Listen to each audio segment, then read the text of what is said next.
Hello everyone, I'm joined by Elisha. We're going to be running you through the players' ratings today. I don't think it's going to be very high scores here, but I'll let you start with the keeper, Rob Elliott. 4. Why? Conceding 3 goals against Watford. You know, arguably the defence should have done something about it, but still should be stopping them. I mean, he hasn't kept winning the game as much as he had in the past games, and I think they just didn't have a great game.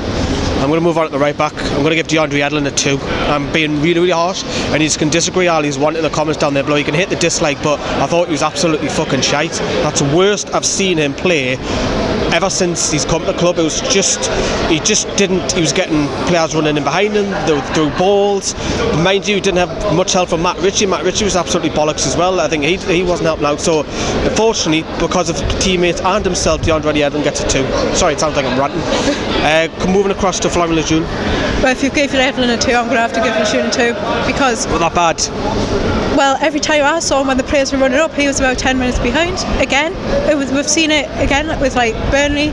He's always in the midfield, and his defending should be there with his men, and he's not. He's always behind. Andrew Gray had his life. I know.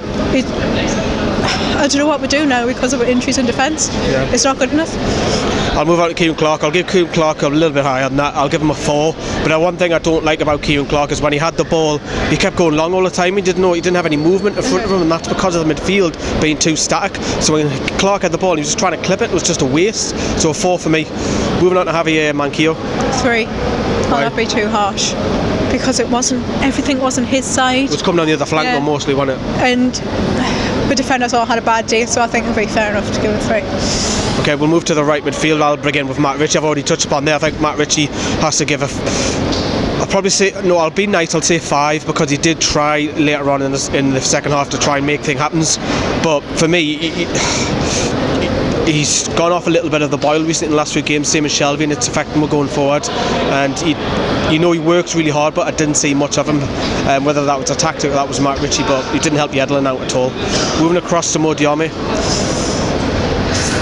4. Why? He did what he was there to do. He did what he does every game. He wasn't particularly poor. Clearly missed Moreno, didn't we? Yeah. You saw that difference, that step up when he came on after half time. There's a clear difference in the quality, and this is why I'm saying in January we need that quality brought in. So we're going to have a really tough season. John Just Shelby, I'll have to give Shelby a 4. I didn't think he'd offered much. I know he's trying to make things happen later on, but we had to because we're trying to get goals. But just lethargic again. Picking the ball off the defender, man. Get lost, Shelby. Get further up the field. That extra 5 to 10 yards is so much difference what I can make to going forward. And just thought he was poor. His delivery was poor. Everything about him was absolutely awful. Coming across the left midfield, Jacob Murphy. Absolutely brilliant. He was my man in the match. I'd easily give him 8. An 8? I think he was brilliant today. That type of level of performance, if we get that out of him week in, week out, he should be in the starting line. He's the only one for me who looked like he wanted to try and impress. And he looked like the confidence player, didn't he? Yeah, I mean, he got the first opportunity of the game, and he does that typical cut in, and then he leaves them all behind, and he cut in, left them all behind, and Hosselu had it as absolute sitter and he missed it.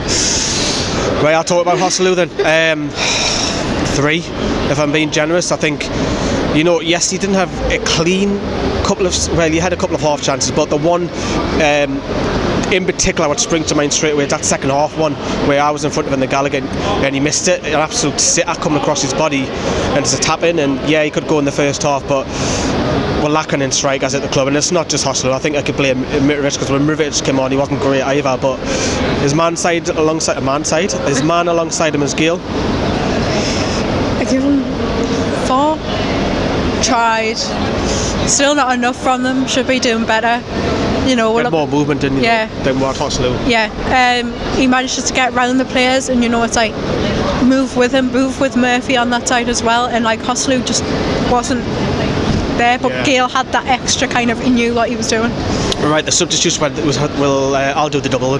So we've seen Mikel Moreno come on. I think what Newcastle lack in that midfield is someone trying to bring the ball forward, and he was doing that. So 5 because he didn't have enough time for me. I know he got 20 odd minutes, but it's not enough. The game was practically dead, I thought. And Mitrovic probably a 3 to 4. Looked a bit edgy, same as Moreno. Looked at his touch wasn't great, lack of control, but we're blaming players when the game's practically lost, and the last sub was Perez. Did you go along the same again? Didn't have enough impact. Just they bring on substitutions too late. When we're that 3-0 down, just throw them on, see what happens. But we should have done that before then. Yeah. Shouldn't have gone in 2-0 down, to be fair, with that extra minute of added time. Should have gone in 1-0. Right, it was big time. Rafa, did he get his tactics wrong? Did the players let him wrong? What's your score for Rafa's tactics today? Give it a 5. It was a mixture of both. The players should have done better, but credit to Watford. We were a lot better, a lot clinical, and we just didn't have that clinical finish to it. Yeah, I'll probably go with a 5 because Rafa set up with the 2 up top, and we were all, majority of the fans were happy with that, and Perez was on the bench, but backfired, and Watford killed it off. And let us know your scores in the comments down below.